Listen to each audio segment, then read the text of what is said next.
大家好，欢迎来到甲乙丙丁，我是甲乙丙丁的甲，大家可以叫我 Cindy。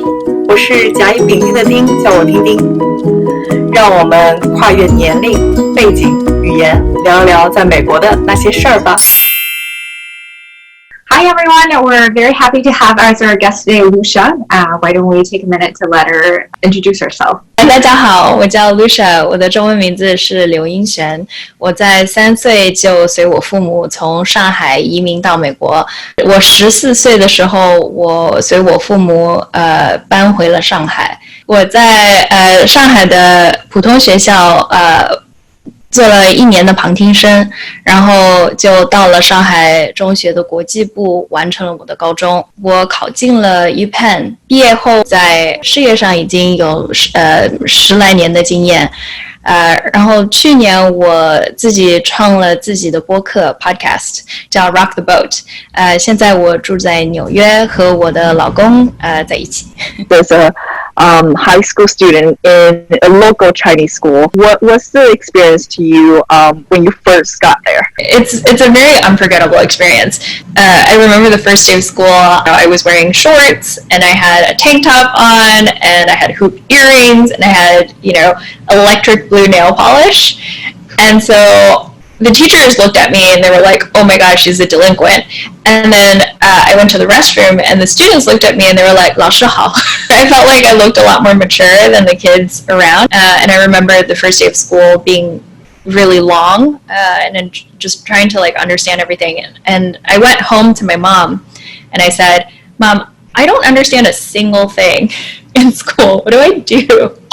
And that's really when, she really hunkered down with me and taught me even how to do the math problems because they were word problems. And so we had to figure out what the problem wanted me to do.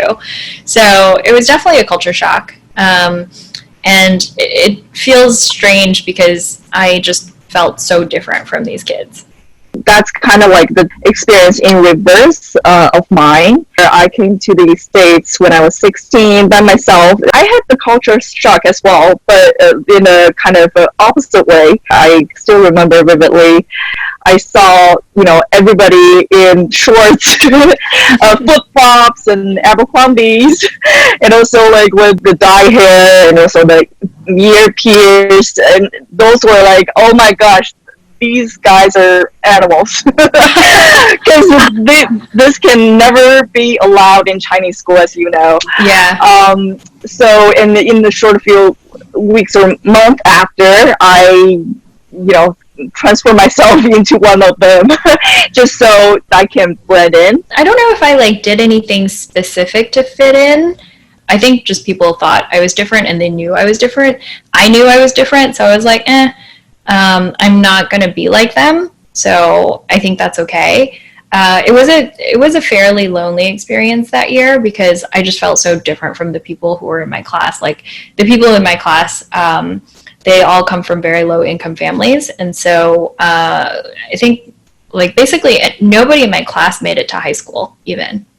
Did things get better for you after transferring to the international high school? So international school is also very interesting. The international high school that I went to, 上中国际部, right? So Shanghai 中学 is one of the best high schools in Shanghai, and it's known as a feeder school to Fudan and Jiaotong, and even Beida, Tsinghua. So the local school is great. And then they decided, hey, let's make some money, so let's have all the international students come. So as long as you have an international passport. And the school was really small at that point. So my graduating class was 50 people. All the people who were from different countries were Chinese, and most of them were Shanghainese. They're all kids from pretty well-off backgrounds.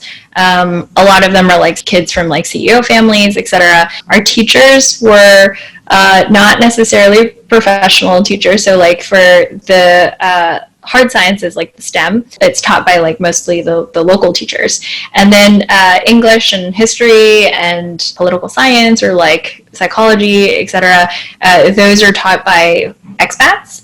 And it gets a little strange because these expats are really young. Like looking back, they were like 23, 22, 21 even. And so they weren't too far off from how old we were. So like when we go to like places where expats frequent, like clubs, etc., because like yes, at 13, at 18, you can go to clubs. They were there, and so sometimes we'll run into our like English teacher at one of the clubs, and we're like, oh, okay, that's cool. Yeah. School in China, was it similar in terms of culture? Was there a popularity hierarchy? I think the biggest shock that I experienced in the local school system is the kids themselves, they're just not trusted. The teacher felt like, oh, if I didn't do something, or if 我不管教他们, like they're just going to do whatever the hell that they're going to do, right? And I think that was really different from what I experienced in America. In America, like, we felt like little adults. Like we chose all the things that we wanted. I was going to be in honor choir. I was going to be in band. I was going to be in marching band. I like picked so many electives and so many things that I was going to do. And then going to local school, it was like nothing. There's no creative, like it's always just like 补习, 补习, 补习. In the international school, there are a lot of really well-off rich kids. 15, 16-year-olds would have Chanel bags. They would, have Tiffany bracelets. They would have personal drivers that drove them to school. I think that just the lifestyle is very different. Like they lived a very expat lifestyle. They didn't really, hang out with any of the locals. They went to really expensive bars really young. And they would go out to like really fancy restaurants because they could afford it, because to them it wasn't as expensive. And I think that was really shocking to me. But like from a school hierarchy perspective, yes, there's always like the popular crowd. I think there's like the cool kids crowd, the kids who would smoke pot in the back or like, do a lot of really dumb stuff. And then there's the like studious crowd that the teachers liked. And I was part of the studious crowd. With that study experience in China, do you see any impact on you that influence you until this day? I always credit that experience to me getting into Penn. I actually wrote it as my entrance essay. I think from that experience, it helped me really recognize that there are so many different ways to live. So growing up in the States, you live in this little bubble. Living in China made me realize, oh, there's a whole separate world out there that is so different with very different perspectives. But also that, oh, wow, there's like, how many, 1.4 billion people who look like me. And so it makes you feel very empowered. It definitely makes you feel like, oh, this is such a up-and-coming country. Looking back, that experience really helped me feel really proud to be Chinese. I think back to like when I first went to China in like 1996, and it was just so different. When I moved back and lived there for 4 years, this was from 2002 to 2006. Shanghai, at least, became more like better and better. And then every year, like since then, after I've gone back, it's just like the city has just kept changing. You just can't deny that China's going to get better and better.